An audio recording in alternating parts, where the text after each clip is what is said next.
Okay, so now I'm just going to film a quick video showing you how to put on and take off a blade from your dermaplaning handle. So first of all, I'm going to put on some gloves just in case I manage to cut myself with the blade.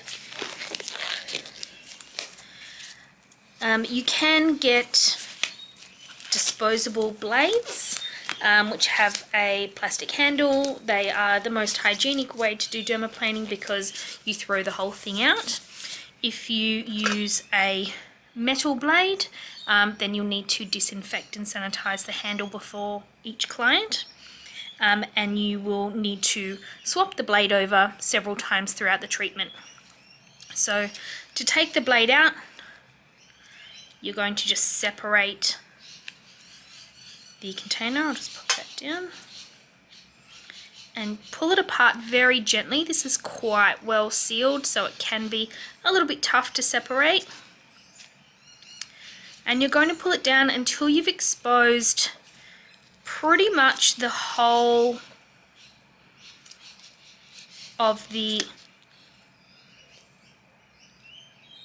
hole here. So that's what's going to slot in here. So make sure that this angle of the blade and this angle here on the handle are going at the same angle. And then this little raised bit here, there we go. So see how that has a groove in there? We're just going to slide that. So get it just in there, and you're going to hold the blade. The sharp edge of the blade is in here. Don't take it out because that's how you will cut yourself. We're just going to slide, push it in and connect, and it just clips in. So to remove, and then you have your dermaplaning handle all nice and put together. To remove, you're going to need one of these blue boxes. It has a little hole.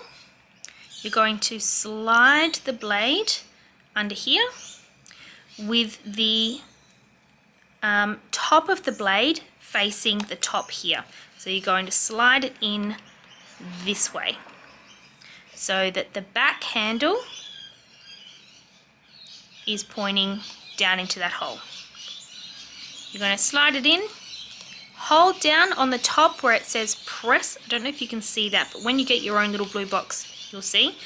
Hold it down where it says press. You're just going to give it a wiggle, and then you're going to use the little lip of this blue box as a way to catch the handle, pull it out, and then the blade will be in there.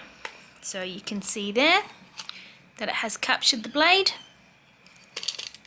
And then, yep, if it just gets stuck, you just push it back in with the tip of your handle, and then that's the blade removed.